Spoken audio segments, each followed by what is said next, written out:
बच्चों हम लोगों ने लास्ट लेक्चर में 3 टर्म्स लेज़र के हवाले से डिस्कस की थी। अगर आप लोगों को याद हो, लेज़र के हवाले से बच्चों मैंने टोटल 3 चीज़ें आप लोगों के सामने कल डिस्कस कर दी थी। मैंने आपको बताया था लेज़र क्या चीज़ है। Light amplification by stimulated emission of radiation. Light amplification by stimulated emission of radiation. अच्छा, इसमें हम लोगों ने बच्चों, मैं इसका क्विक रिव्यू दे देता हूं आपको, जिसने अभी तक वो लेक्चर नहीं देखा था।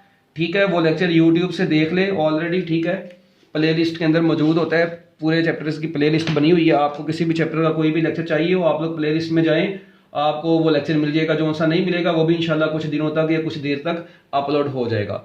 बच्चों थोड़ा सा इसका रिव्यू देख लेते हैं। मैंने आपको बताया था कि हम लोगों ने पहली तो मैंने आपको एक कन्फ्यूजन बताई थी कि यहाँ पर हम इलेक्ट्रॉन की बात कर लें, या मैं एटम को एक्साइटेड कहूँ, या मैं मॉलिक्यूल को एक्साइटेड कहूँ, तो आपने परेशान नहीं होना।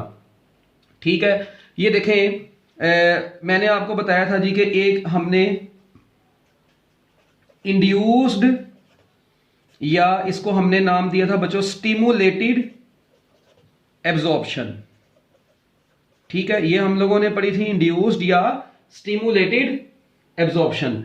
उसके बाद दूसरी तरफ हमने पढ़ी थी बच्चों स्पॉन्टेनियस एमिशन। ठीक है, and the last one was, और बच्चों जो आखिरी थी वो हम लोगों ने क्या पढ़ी थी, वो हम लोगों ने पढ़ी थी स्टिमुलेटेड या इंड्यूस्ड, या इसी का नाम क्या है, इंड्यूस्ड एमिशन।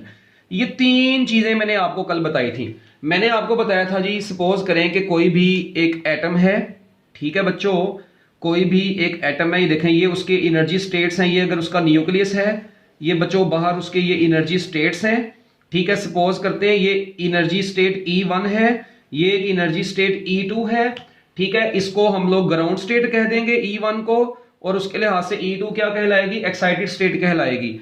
ठीक है, हमने देखा था कि अभी यहां पर एक इलेक्ट्रॉन बेचारा स्टेट E1 में था।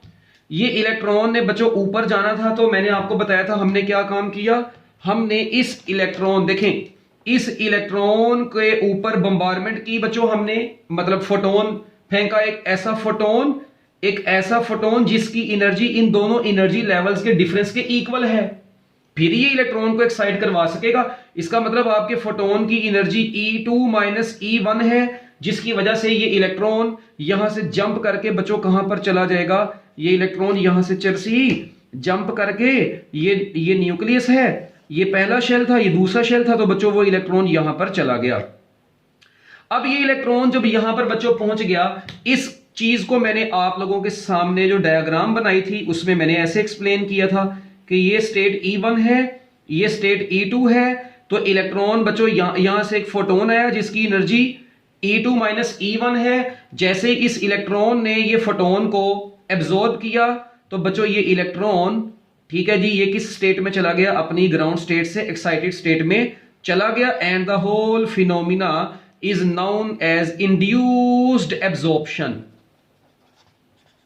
तो बच्चों इस फिनोमिने को हम लोगों ने क्या नाम दे दिया था, इंड्यूस्ड एब्जॉर्प्शन का नाम दे दिया था जी। बच्चों ऐसा ही है, ओके, हैंड रेज कर दो ना भाई, ये बात होगी थी। और हमने कहा कि ये एटम एक्साइटेड स्टेट में चला गया, एटम के अंदर इलेक्ट्रॉन चला गया, it means atom is considered as excited. So atom excite हो गया। हम यहां पर एटम्स की ही बात कर रहे हैं, कई लोग इसकी इलेक्ट्रॉन्स की भी बात करते हैं, तो इसमें कोई परेशानी वाली बात नहीं है। एक्चुअल में हम लोग बच्चों यहां पे ये नहीं देखते कि इलेक्ट्रॉन यहां से बाहर निकल गया, ये कहां पे निकल गया, वो है तो एटम के अंदर अंदर ही है ना, एक लेवल से दूसरे लेवल में जा रहा है, तो इसलिए हम लोग एटम का लफ्ज चूज कर लेते होते हैं। यहां तक ओके है यार, क्या करते हो यार तुम लोग।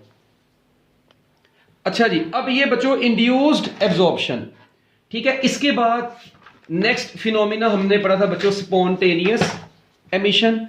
मैंने आपको बताया था कि यही इलेक्ट्रॉन अब जो अपनी एक्साइटेड स्टेट में चला गया हुआ था, ये अगर तो बच्चों खुद ब खुद वापस आ जाएगा अपनी एक्साइटेड स्टेट से, कहां से, अगर तो बच्चों ये खुद ब खुद वापस आ गया, यानी ये इलेक्ट्रॉन यहां था, अगर बच्चों ये खुद ब खुद वापस आ जाता है, कई एटम्स में ऐसा होता है कि बच्चों इलेक्ट्रॉन एक्साइटेड स्टेट में जाकर खुद ब खुद ग्राउंड स्टेट में रिटर्न बैक हो जाता है, वापस आ जाता है। तो ये स्टेट E1 है, ये एनर्जी स्टेट E2 है। तो जब ये वापस आएगा बच्चों, जो फोटोन इसने एब्जॉर्ब किया हुआ था वही फोटोन किसी भी डायरेक्शन में ये क्या कर देगा, दोबारा से रिलीज कर देगा। And this whole phenomena is known as spontaneous emission. ठीक है जी, ये दूसरा भी हो गया। अब तीसरा क्या था कि अगर ये इलेक्ट्रॉन खुद ब खुद वापस नहीं आ रहा, आप लोग चाहते हैं कि भाई ये इलेक्ट्रॉन ये जाके वहां पे बैठ गया, कहता भाई यहाँ पे तो एसी लगा है, मैं तो आराम सुकून से यहाँ पे भी चिल करना चाहता हूं, मैंने तो नीचे नहीं आना। ये अब देखो यहाँ पे हम लोग इसको बुला रहे हैं, चल भाई नीचे आ जा, मगर ये तो बच्चों नीचे नहीं आ रहा। तो इसका मतलब है कि अगर ये नीचे नहीं आएगा, ठीक है, तो हम लोग क्या काम करेंगे, हम लोग इसको भेजेंगे, एक ऐसा फोटोन भेजेंगे, ठीक है जी, दोबारा उसी एनर्जी का फोटोन, वही E2 माइनस E1 एनर्जी वाला फोटोन मैंने भेजा, वो जाके इस इलेक्ट्रॉन के साथ थोड़ी बहुत इसकी एटॉमिक रेजोनेंस का फिनोमिना इसके साथ शो करेगा। और ये इलेक्ट्रॉन, जैसे ये फोटोन ये एब्जॉर्ब नहीं हुआ, इस इलेक्ट्रॉन ने इसको एब्जॉर्ब नहीं किया, ये फोटोन गुजरा, तो बच्चों इस इलेक्ट्रॉन को थोड़ी सी उसने हिलाया जलाया, तो बच्चों ये इलेक्ट्रॉन यहां से ऐसे नीचे आ गया। अब देखें, ये इलेक्ट्रॉन गया हुआ था एक फोटोन को एब्जॉर्ब करके, एक तो इसने वो वाला फोटोन भी रिलीज कर देना है, और दूसरा जो इसने अब एब्जॉर्ब किया इसने वो वाला भी रिलीज कर देना है। जो लेकर ये ऊपर गया था उसकी एनर्जी भी E2 माइनस E1 थी, और जो अब आ रहा था जिसने इसको हिलाया है उसकी एनर्जी भी E2 माइनस E1 है। तो दोनों फोटोन्स की बच्चों एनर्जी क्या है, इसका मतलब दोनों फोटोन सेम फ्रीक्वेंसी के हैं, सेम एनर्जी के हैं, इसका मतलब ये मिलकर इंटेंस बीम बना देंगे। ठीक है, अब मुझे बताओ भाई, ये तो मैंने भी एक एटम की बात की ना, एक एटम के अंदर से मतलब दो फोटोन निकल गए। ओ भाई, किसी मटेरियल के अंदर क्या एक एटम होंगे? ठीक है, किसी मटेरियल के अंदर, किसी गैस के अंदर पता नहीं कितने ज्यादा एटम्स होंगे, कितने करोड़ों एटम्स होने। इसका मतलब उन सब से ऐसे फोटोन जब निकलना शुरू हो जाएंगे, सेम फ्रीक्वेंसी वाले, मोनोक्रोमैटिक भी हैं, मोनोक्रोमैटिक हैं, ठीक है जी, इंटेंस बीम बनेगी, मोनोक्रोमैटिक होगी। और बच्चों इसके अलावा हम लोग ये कहेंगे यूनिडायरेक्शनल है, एक ही डायरेक्शन में बाहर निकल रहे हैं, ये बातें कल हो गई थी हमारी। यूनिडायरेक्शनल है और कोहेरेंट है, सेम फेज में है ये, और कोहेरेंट है। तो बच्चों ये मिलके क्या बनाते हैं, इसका मतलब ये लेजर बनाते हैं। और इस पूरे हमने फिनोमिने को क्या नाम दिया था, इस पूरे फिनोमिने को स्टिमुलेटेड एमिशन का नाम दिया था, या इंड्यूस्ड, यानी फोटोन ने, ठीक है, फोटोन के ये इलेक्ट्रॉन, ठीक है, नीचे को आया इस फोटोन की वजह से। इस फिनोमिने को हमने स्पॉन्टेनियस एमिशन का नाम दिया। और लेजर के अंदर बच्चों यूज होने वाला फिनोमिना ही मेन ये था, इसलिए लेजर का पूरा नाम ही क्या है, light amplification by stimulated emission of radiation. अच्छा बच्चों, अब अगली बात जरा सुने। नेक्स्ट आपके पास दो टर्म्स आती हैं, एक आती है पॉपुलेशन इन्वर्जन, ठीक है जी, पंपिंग एंड पॉपुलेशन इन्वर्जन। दो टर्म्स अब आपके पास आती हैं बच्चों, पंपिंग, ऑप्टिकल पंपिंग हम लोग यहां पर यूज करते हैं, ठीक है। पंपिंग काफी टाइप्स की होती है, केमिकल पंपिंग, इलेक्ट्रॉनिक पंपिंग, ठीक है जी। हम लोग बस यहां पर ऑप्टिकल पंपिंग अभी देख रहे हैं, पंपिंग, और एक इलेक्ट्रिकल पंपिंग भी देख लेंगे थोड़ी सी, और एंड, ठीक है जी, पॉपुलेशन इन्वर्जन, पॉपुलेशन इन्वर्जन। अब ये जो दो चीजें हैं ना बच्चों, ये आप लोगों को समझना बहुत जरूरी है। कोई भी लेजर जो है ना, उसके लिए ये दो चीजों का होना बहुत जरूरी है। अब एक बात जरा बच्चों आप लोगों ने गौर से सुननी है। सपोज करें आपके पास ना एक मटेरियल है, ठीक है जी, लेट अस कंसीडर, थोड़ी सी कहानी लिख लें बच्चों इसकी, लेट अस कंसीडर, जल्दी लिखते जाना जरा, let us consider a simple case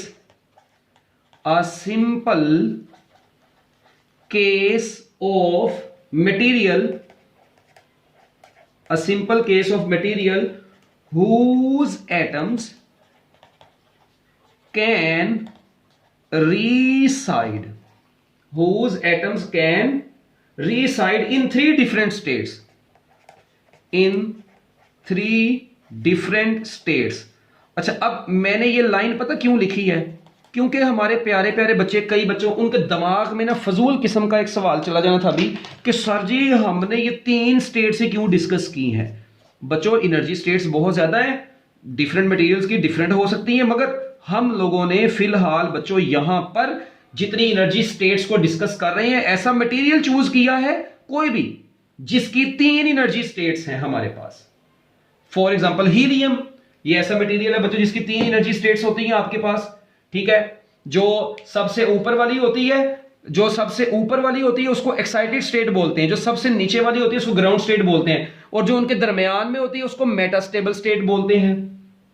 तो हमने एक ऐसा सिंपल सा एक केस डिस्कस कर रहे हैं, एक ऐसे मटेरियल का जिसके एटम्स या इलेक्ट्रॉन्स 3 स्टेट्स में रह सकते हैं, ठीक है, 3 स्टेट्स में रह सकते हैं, डिफरेंट स्टेट्स में। वो कैसे? फॉर एग्जांपल ये देखें, मैंने आपको भी बताया कि एक स्टेट फुल एक्साइटेड स्टेट, जो इसको नाम दे देते हैं E3 का, ठीक है। एक उसके बाद एक और स्टेट है बच्चों,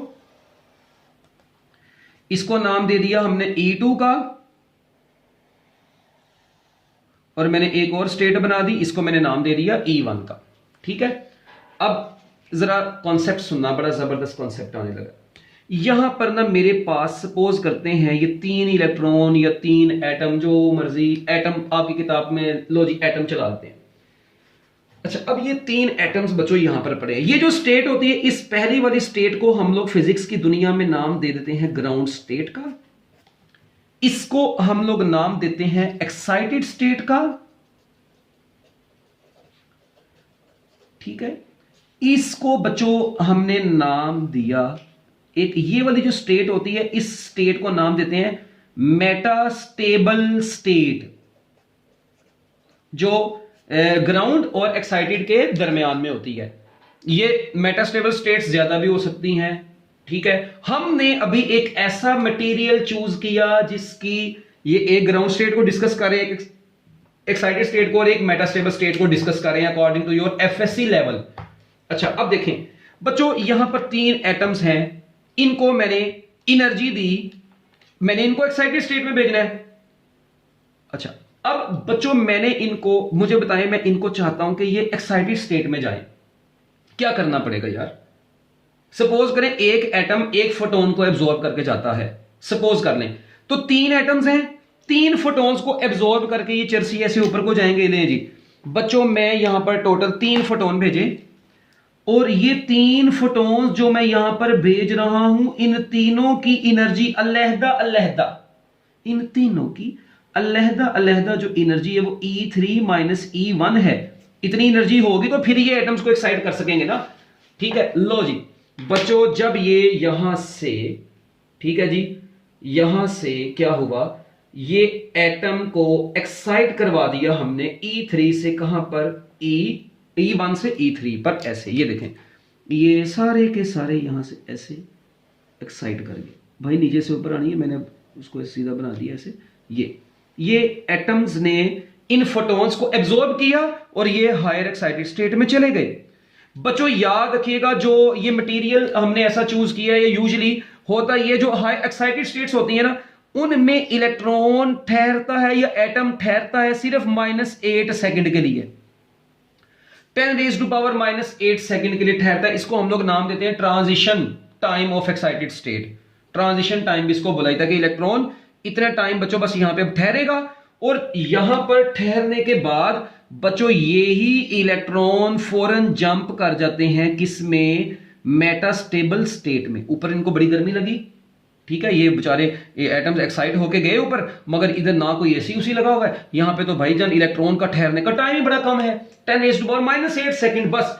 तो बच्चों यहां से ये इलेक्ट्रॉन खुद ब खुद वापस नीचे आ गया, और ये जो मेटास्टेबल स्टेट है इसमें कोई भी इलेक्ट्रॉन 10⁻³ सेकंड के लिए ट्रेवल करता है, रह सकता है, स्टे कर सकता है। अब ये टाइम छोटा है कि ये, ओ भाई ये छोटा है, ये टाइम बड़ा है, ये 0.001 होगा, ये 0.000000001 आएगा जाके, तो भाई ये तो बहुत छोटा टाइम है। इसका मतलब इलेक्ट्रॉन या एटम बहुत कम टाइम के लिए अपनी इस एक्साइटेड स्टेट में ठहरा, और जहां पे एसी लगा हुआ है वहां पे आ गया, अब यहां से नीचे नहीं आ रहा। अब मेरी बात सुने, अब मैं चाहता हूं कि ये एटम जो एक्साइटेड स्टेट में चले गए हैं बच्चों इस वक्त, ठीक है, होता क्या है, इस जरा गौर से सुनना। यहां पर आप लोग देखें, सपोज करें यहां पर आपके पास 3 एटम थे, जब ये 3 एटम ऊपर चले गए हैं, इधर आ गए, तो इधर नंबर ऑफ एटम्स कम हो गए हैं, यस। जरा गौर से सुनना मेरी बात, ये बड़ी इंपॉर्टेंट बात मैं आपको बताने लगा हूं। यहां पर ना 2 चीजें हैं बच्चों, 2 चीजें। एक को हम लोग बोलते हैं नॉर्मल पॉपुलेशन और एक को बोलते हैं पॉपुलेशन इन्वर्जन। अच्छा, अब इन दोनों में फर्क क्या होता है बच्चों? नॉर्मल पॉपुलेशन में क्या होता है जी, सपोज करते हैं ये आपके पास ना एनर्जी स्टेट्स हैं, ठीक है, ये स्मॉल एनर्जी है, ये लार्ज एनर्जी, ये E1 है, ये E2, एनर्जी लेवल्स है दो। इसमें ना इलेक्ट्रॉन काफी ज्यादा ठहरे हुए हैं, यहां पे काफी ज्यादा इलेक्ट्रॉन्स है और इधर सिर्फ दो इलेक्ट्रॉन्स है बच्चों। ये अब एक्साइटेड स्टेट है, ये ग्राउंड स्टेट। अगर इस तरह हो कि नंबर ऑफ एटम्स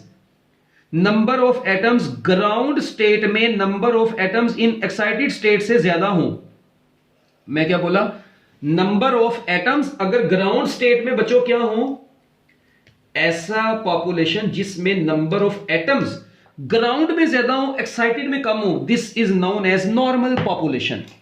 बच्चों इसको हम लोग क्या बोलते हैं? नॉर्मल पॉपुलेशन बोलते हैं। This is known as normal population. अच्छा, मगर अगर इस तरह से हो कि अगर एक्साइटेड स्टेट में नंबर ऑफ एटम्स या नंबर ऑफ इलेक्ट्रॉन्स या number of molecules whatever you are saying ज्यादा हो जाएं, ठीक है, ये E2 है, ये E1 है, अगर number of atoms excited state में ग्राउंड स्टेट, E से मुराद एक्साइटेड, G से मुराद ग्राउंड है, अगर नंबर ऑफ एटम्स या इलेक्ट्रॉन्स बच्चों एक्साइटेड में ज्यादा हो गए ग्राउंड में कम हो गए, this is known as population inversion. This is known as population inversion. Inversion का मतलब क्या है? उलट जाना ना। तो देखें यहां पे इलेक्ट्रॉन पहले यहां पर थे, एटम्स यहां पर थे ज्यादा, यहां पर कम थे। जब ये प्रोसेस उलट हुआ, ठीक है, तो मतलब उसका उल्ट हो गया ना, नॉर्मल पॉपुलेशन का उल्ट हो गया, तो इसलिए हम लोगों ने इसका नाम क्या रख दिया? पॉपुलेशन इन्वर्जन, इसका नाम ही रख दिया हम लोगों ने। अच्छा, अब देखें पॉपुलेशन इन्वर्जन अचीव करने का मकसद क्या होता है? उसकी वजह ये होती है कि देखें जब एक्साइटेड स्टेट में एटम्स बहुत ज्यादा हो गए, अब ये यहां से बच्चों नीचे नहीं आने का नाम ले रहे, तो मुझे बताओ क्या करना पड़ेगा? हमें एक फोटोन भेजना पड़ेगा। अब देखो ये 3 है, अब ये ना समझना कि मैं 3 ही फोटोन भेजूं इसको नीचे देने के लिए। भाई मैंने कौन सा उसको एब्जॉर्ब करवाना है? मैंने तो जस्ट एक फोटोन भेजना है बस, जो इनको कहे, थोड़ा इनको ना शर्म दिला के, भाई बस बहुत टाइम हो गया पुत्र, आ जाओ हम एसी बंद कर दो, है बिल ज्यादा आएगा। तो लो जी, ये फोटोन गया, इसने थोड़ी बहुत इनको एटॉमिक रेजोनेंस प्रोवाइड की और उसके बदले में ये बेचारों की मजबूरी बन गई ऐसे वापस ग्राउंड स्टेट में आने की। अब ये एक फोटोन तो ये तो बाहर निकल जाएगा, इनको बुला बुलू के ये तो बाहर आ गया। उसके बाद जब ये भी बेचारे नीचे आए तो इन्होंने जो एब्जॉर्ब किए हुए थे फोटोन वो दोबारा इन्होंने रिलीज कर दिए। वो दोबारा इन्होंने क्या कर दिए? रिलीज कर दिए। अब मुझे ये बताओ, ये जो सारे के सारे फोटोन्स रिलीज हुए हैं, ठीक है, क्या ये इंटेंस होंगे? यस। क्या ये मोनोक्रोमेटिक होंगे? बिल्कुल मोनोक्रोमेटिक भी होंगे। क्या ये यूनिडायरेक्शनल होंगे? बिल्कुल ये यूनिडायरेक्शनल भी हैं। क्या ये कोहेरेंट है? यस, बिल्कुल ये कोहेरेंट भी होंगे। इसका मतलब यहां पर क्या प्रोड्यूस हो गई? लेजर प्रोड्यूस हो गई। तो लो जी बच्चों, ये सारी प्रॉपर्टीज इस पे पूरी हो गई, तो लिहाजा हम लोग कहेंगे लेजर आ गई।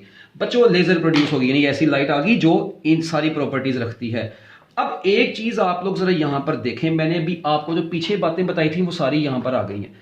इस चीज को क्या बोलते हैं? इलेक्ट्रॉन्स को, एटम्स को पंप करना, ग्राउंड स्टेट से कहां पर लेके जाना बच्चों? एक्साइटेड स्टेट में लेकर जाना, ठीक है जी। इनको पंप करना, इस फिनोमिने को बोलते हैं ऑप्टिकल पंपिंग। आप लोग बुक में देखेंगे यहां पर उसने ना एक लफ्ज लिखा होगा ऑप्टिकल पंपिंग का, इधर। सो मैंने इनकी ऑप्टिकल पंपिंग की। ऑप्टिकल पंपिंग कैसे की? फोटोन भेज के। जब फोटोन भेज के एटम्स को एक्साइट करवाते हैं, इस तरह की पंपिंग को ऑप्टिकल पंपिंग बोलते हैं। और ये यहां पर क्या हुआ? ये एटम्स एक्साइटेड स्टेट में गए किस फिनोमिने के अंडर? ये किस फिनोमिने के अंडर एक्साइटेड स्टेट में गए हैं? उसको हम लोग नाम देंगे इंड्यूस्ड एब्जॉर्प्शन करके। यस, इंड्यूस्ड एब्जॉर्प्शन करके ये चर्सी ऊपर को गए हैं।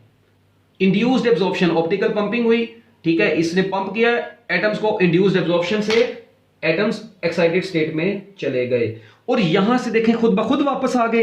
तो यहां पर कौन सी एमिशन हुई? हम लोग इसको नाम देंगे स्पॉन्टेनियस एमिशन। मगर ये एनर्जी बहुत कम रिलीज होती है, ठीक है। स्पॉन्टेनियस एमिशन के दौरान वेरी लेस अमाउंट वाली जो है ना बच्चों रेडिएशन रिलीज होती है और वो फौरन एटम्स जंप करके बच्चों इधर आ गए हुए हैं। अब इधर आके वो ठहर गए हुए हैं। तो बच्चों यहां से आपने एक फोटोन भेजा और उसने जाके इनको हिलाया और यहां पर कौन सी एमिशन हुई? यहां पर हुई स्टिमुलेटेड एमिशन। जो जबरदस्ती एमिशन करवाई उस एमिशन का नाम है स्टिमुलेटेड एमिशन, और यहां से आपको क्या मिली? लेजर मिली। और हम लोग कहेंगे जी ये ऑप्टिकल एम्पलीफाइड लेजर आपको मिल गई है, एम्पलीफाइड। ठीक हो गया जी। लो जी बच्चों, ये था आपका ओवरऑल। अब एक एमसीक्यू यहां से बड़ा इंपॉर्टेंट पूछा जा सकता होता है कि जी बताएं जी ये जो मेटास्टेबल स्टेट है और जो एक्साइटेड स्टेट है, एक्साइटेड स्टेट और मेटास्टेबल स्टेट के टाइम्स की रेशियो, ट्रांजिशन टाइम्स की रेशियो क्या होती है? एक्साइटेड स्टेट का टाइम 10⁻⁻8, इसका 10⁻⁻3, तो बच्चों 10⁻⁻5। तो metastable state over excited state कितना आ जाएगा? 10⁻5 आ जाएगा। ये एक्साइटेड टू मेटा है, अगर मेटा टू एक्साइटेड होगी वो 10⁻5। वहां से भी हमें पता चलेगा कि मेटा का टाइम एक्साइटेड स्टेट के मुकाबले में 10⁻5 टाइम्स ज्यादा ठहरता है। यहां से तो हमें पता चलता है, ये देखो ना कि मेटा स्टेबल का जो टाइम आएगा वो 10⁻5 टाइम्स एक्साइटेड स्टेट का टाइम आएगा। इसका मतलब मेटा स्टेबल स्टेट में एटम ने काफी टाइम के लिए ठहरना होता है। तो लो जी बच्चों, ये तो अभी तक हमने बिल्कुल देसी देसी बातें की हैं। और देखें एक बात बड़ी जरूरी, अगर यहां पर इस तरह होता, आपके एटम्स यहां पर ज्यादा थे तो बच्चों ऑब्वियस ही बात है यहां पर कम है। तो यहां पर कम है तो उस वक्त तो बच्चों जो लाइट निकलनी है ना, देखें लाइट आपने इंटेंस निकालनी है, बहुत ज्यादा इंटेंस निकालनी, तो भाई वो उसी वक्त निकलेगी जब आपके नंबर ऑफ एटम्स यहां पर ज्यादा होंगे, यहां पर क्या होगा? कम होगा।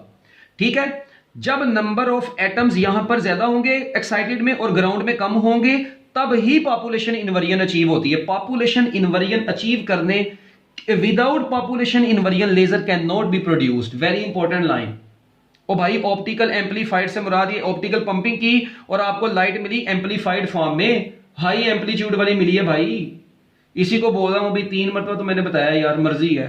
अब ये देखो इधर, यहां पर बच्चों एक बड़ी ही इंपॉर्टेंट चीज है कि अब ऑप्टिकल पॉपुलेशन इनवर्जन की डेफिनेशन अब आप लोगों ने बच्चों पढ़ लेनी है कि ऐसी स्टेट, ठीक है जी, जिसमें number of atoms excited state में ग्राउंड से क्या हो जाए? ज्यादा हो जाए, उसको हम लोग क्या बोलते हैं? पॉपुलेशन इनवर्जन बोलते हैं। ठीक है बच्चों, यहां तक आप लोगों को समझ आ गई है? लेजर लाइट अब प्रोड्यूस करवाते हैं हम। ठीक है जी, बच्चे कहते हैं सर जी लेजर ठीक है, ये तो समझ आ गई लेजर, प्रैक्टिकली लेजर। भाई अब इसकी प्रैक्टिकल एग्जांपल भी आएगी आपके पास, एक हीलियम नियोन लेजर। ठीक है, वो गैस लेजर है, वो अभी आपके सामने आएगी। मगर अभी मैं यहां पर एक छोटी सी बात बताऊं। सपोज करते हैं हमारे पास एक डिस्चार्ज ट्यूब है। ठीक है जी, ये हमारे पास बच्चों क्या है? एक डिस्चार्ज ट्यूब है, एक ब्यूटीफुल सी डिस्चार्ज ट्यूब है बच्चों ये एक। ठीक है, इस डिस्चार्ज ट्यूब के, ठीक है जी, इस डिस्चार्ज ट्यूब के एंड्स पर यहां पर हम लोगों ने लगा दिए हैं। ये मैं आपकी एफएससी की बुक के मुताबिक बना रहा हूं, बाकी थोड़ी सी ये डिफरेंट भी है बाकी जगहों पर। ठीक है, माशाल्लाह ये आपकी एफएससी के मुताबिक है। ये देखें जरा, आप मेन तो चीज है कि आपको बस कॉन्सेप्ट आना चाहिए जो उनसे मर्जी लेवल का है, बेसिक कॉन्सेप्ट इसका। ये देखें बच्चों, इसमें क्या होता है? इसके अंदर ना एक हम लोग मिरर यूज करते हैं जो क्या नाम है बच्चों? कंप्लीटली सिल्वर्ड होता है, कंप्लीटली पॉलिश्ड होता है, ऐसे कंप्लीटली सिल्वर्ड। और दूसरा जो बच्चों होता है वो सेमी सिल्वर्ड होता है, पार्शली सिल्वर्ड मिरर होता है। इसमें हम लोग 2 मिरर यूज करते हैं, M1 M2। बच्चों ये वाले मिरर को नाम दे देते हैं कंप्लीटली सिल्वर्ड मिरर, और जबकि ये बच्चों क्या होता है? पार्शली सिल्वर्ड होता है। ठीक है, अच्छा अब इसमें क्या होता है बच्चों? इसके ऊपर ना, यहां पर साइड पर ना, ऊपर हम यहां पर बच्चों लगा देते हैं 2 इलेक्ट्रोड्स लगाए होते हैं जिनसे हम लोग हाई पोटेंशियल डिफरेंस प्रोवाइड करते हैं, जो इसके अंदर इलेक्ट्रिक डिस्चार्ज प्रोड्यूस करवाएंगे। ठीक है, इसके अंदर आपने कोई भी गैस फिल कर दी है बच्चों, कोई भी गैस है, एनी गैस, हमें नहीं पता भी कौन सी गैस है, हम इसकी टाइप नहीं पढ़े, मैं एक एग्जांपल देने लगा हूं। उस गैस के एटम्स बच्चों यहां पर बड़े chilmhole.com में ये बेचारे यहां पर हैं, ये उसके एटम्स हैं ऐसे ऐसे। अब देखें मैं एटम्स की बात कर रहा हूं, मैंने अब यहां पे इलेक्ट्रॉन्स की बात नहीं की, मैं किसकी बात कर रहा हूं? एटम्स की बात कर रहा हूं। इसलिए मैं शुरू से ही एटम्स का लफ्ज चूज करता आ रहा था। ठीक है, अब ये देखें, ये काफी ज्यादा एटम्स बच्चों इस वक्त इसके अंदर मौजूद है। याद रखिएगा, ये जरूरी नहीं है गैस की फॉर्म में हो, ये लिक्विड की फॉर्म में भी हो सकते हैं, सॉलिड की फॉर्म में भी हो सकते हैं, लेजर्स बनती हैं उनसे भी। मगर हम लोग अपने इस सिलेबस में भी गैस लेजर की ही एक एग्जांपल देखेंगे आगे, जिसको हम लोग हीलियम नियोन लेजर भी बोलते हैं। अभी खैर ये देखें ये कंप्लीटली सिल्वर्ड है। अच्छा यहां से बच्चों हम लोग दो इलेक्ट्रोड्स लगा के हम लोग बच्चों एक पोटेंशियल डिफरेंस प्रोवाइड करते हैं इस ट्यूब को, जिस तरह वो कैथोड रे ट्यूब नहीं होती थी, एक्सरे भी पढ़ा था आपने, एनोड और कैथोड के दरमियान पोटेंशियल डिफरेंस देते हैं तो वो बीच में से इलेक्ट्रॉन्स गुजरते हैं। तो बच्चों इसी तरह यहां पर हाई पोटेंशियल डिफरेंस हम लोग प्रोवाइड करते हैं फॉर इलेक्ट्रिक डिस्चार्ज। बच्चों ये क्या काम करेगा, ये यहां पर क्या होगा बच्चों, इसको ना हम लोग यूजुअली हासिल करते हैं, रेडियो फ्रीक्वेंसी जनरेटर भी कई लोग इसको बोलते हैं, ठीक है। ये जो डिस्चार्ज ट्यूब होती है, ठीक है जी, डिस्चार्ज ट्यूब, ठीक है, क्वार्ट्ज ट्यूब भी इसको बोला जाता है, ठीक है, मगर आपकी किताब के अंदर नहीं लिखा होगा। अच्छा अब होता क्या है बच्चों, ये यूज किस लिए होता है मुझे ये बताओ। इसके अंदर एटम्स हैं यार, इन एटम्स को आपने एक्साइट करवाना है, इन एटम्स को क्या करवाना है, एक्साइट करवाना है। ओ यार मुझे बताओ ये कैसे एक्साइट होंगे भाई, बताओ। इनको एक्साइट करवाना है, अब बाहर से तो आपने कोई फोटोन भेजना नहीं है अभी, ये ऑप्टिकल पंपिंग नहीं यहां पे कर रहे, इसको बोलते हैं इलेक्ट्रिकल पंपिंग, जिसमें हम लोग इलेक्ट्रोड्स लगा के उसके अंदर जो है ना इलेक्ट्रिक डिस्चार्ज प्रोड्यूस करवाते हैं। इलेक्ट्रिक डिस्चार्ज से बच्चों इलेक्ट्रॉन्स बनेंगे, वो इलेक्ट्रॉन जाके इन एटम से टकराएंगे, इसको बोलेंगे इलेक्ट्रॉन पंपिंग। ये जाके इलेक्ट्रॉन्स जो इलेक्ट्रिक डिस्चार्ज से इलेक्ट्रॉन बनेंगे, वो इलेक्ट्रॉन्स जाके बच्चों जैसे ही इनको साथ टकराएंगे, इनके तमाम एटम्स को क्या करवा देंगे, वो एक्साइट करवा देंगे। मुझे बताएं, सपोज करें एक यहां से क्या हुआ जी, इलेक्ट्रॉन्स आए, इलेक्ट्रिक डिस्चार्ज हुआ, उसने आके इसके अंदर जो भी आपके पास मटेरियल है बच्चों, उसको ग्राउंड स्टेट से उसके एटम्स को कहां पर भेज दिया, उन तमाम एटम्स को एक्साइट करवा दिया। मुझे बताएं जब ये तमाम एटम्स एक्साइट हो जाएंगे, सपोज करें सारे नहीं हुए, सपोज करें आपने बड़ा थोड़ा पोटेंशियल डिफरेंस दिया, ठीक है बच्चों, कोई एक एटम एक्साइट हो गया यार, उस एक एटम ने जब डी एक्साइट होना है अपनी मेटास्टेबल स्टेट से वापस आके, तो बच्चों मुझे बताओ उसने फोटोन रिलीज करना है, क्या वो फोटोन, अब देखें ये एक इलेक्ट्रिक डिस्चार्ज भी था, ये भी मतलब इनको पंप कर रहा था, ये पंपिंग के लिए यूज हुआ ना, इसका मतलब है मैं यहां पे कह सकता हूं कि ये किसके लिए यूज हुआ है, पोटेंशियल डिफरेंस आपने अप्लाई किया है फॉर पंपिंग। बच्चों आपने यहां पर पंपिंग की है, पहले इलेक्ट्रॉन्स को एक्साइटेड स्टेट में लेकर गए हैं आप लोग, एटम्स को एक्साइटेड स्टेट में लेकर गए हैं, तो फोटोन रिलीज हुआ। वो फोटोन बच्चों क्या काम कर सकता है, फर्दर एटम्स को एक्साइट करवा सकता है, और इस तरीके से अंदर बच्चों क्या होना शुरू हो जाएगा, एक लार्ज, एक बल्क की फॉर्म में नंबर ऑफ फोटोन्स बनना शुरू हो जाएंगे। वो फोटोन्स जब यहां से जाके बच्चों कंप्लीटली सिल्वर्ड मिरर से टकराते हैं, टकरा के वापस भी आते हैं, और बच्चों जैसे ही वो सारे फोटोन्स टकरा के वापस आ रहे होते हैं, तो बच्चों ओवरऑल जब वो यहां से बाहर निकलते हैं तो वो एक इंटेंस बीम की फॉर्म में बाहर निकलते हैं, एक लेजर की फॉर्म में बाहर निकलते हैं, मोनोक्रोमेटिक होते हैं, कोहेरेंट होते हैं, यूनिडायरेक्शनल होते हैं। और ये थी जी आपकी एक छोटी सी वर्किंग लेजर की। ठीक हो गया बच्चों, तो ये आपके टेक्स्ट बुक के हवाले से जो चीजें लिखी हुई हैं आपके एफएससी लेवल के हवाले से बच्चों, वो मैंने आपको सारी बता दी हैं। तो बच्चों अब नेक्स्ट लेक्चर में हम लोग हीलियम नियॉन लेजर को स्टडी करेंगे। अल्लाह हाफिज।